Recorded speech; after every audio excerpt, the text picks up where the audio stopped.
Bien, l'Académie des technologies, c'est la plus jeune des grandes académies de France. Elle a été créée en l'an 2000 et c'est aujourd'hui un établissement public qui est rattaché au ministère de l'Enseignement supérieur et de la Recherche.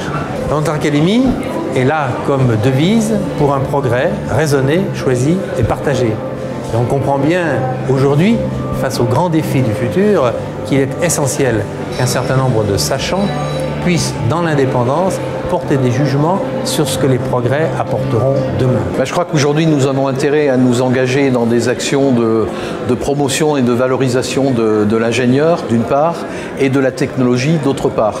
Or, ces prix, puisqu'il y a eu 9 prix distribués aujourd'hui, ces prix, ils visent précisément à reconnaître des talents qui se sont exprimés dans le domaine de la technologie, avec le prix de l'ingénieur de l'année, avec le prix des débuts prometteurs. Et je crois que nous avons une responsabilité en tant qu'université de technologie partenaire de cette opération, aux côtés de l'usine nouvelle et d'industrie et technologie, à nous engager dans la promotion, dans la mise en œuvre d'actions qui visent à promouvoir l'ingénieur, car il a un rôle de plus en plus important à jouer dans la société de demain.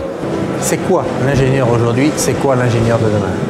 Eh bien, c'est justement quelqu'un qui va avoir, par la formation qu'il a reçue, qui n'est pas seulement une formation scientifique et technique, mais qui est aussi une formation sociale, c'est une formation comportementale, c'est une approche aux autres, c'est une notion d'équipe. On va trouver chez l'ingénieur réunies toutes les composantes qui font que pour parler du futur, pour préparer des grands projets, pour assurer l'ensemble des composantes des grands projets, pour avoir une vision technique, une vision commerciale, une vision d'usage, une vision environnementale, c'est chez l'ingénieur que l'on trouve les capacités, que l'on trouve les compétences, que l'on trouve la formation qui lui permet en même temps d'avoir cette approche système global qui est indispensable pour les développements de demain qui préparent notre futur. C'est l'enjeu de notre responsabilité sociétale, l'enjeu de former des ingénieurs responsables socialement.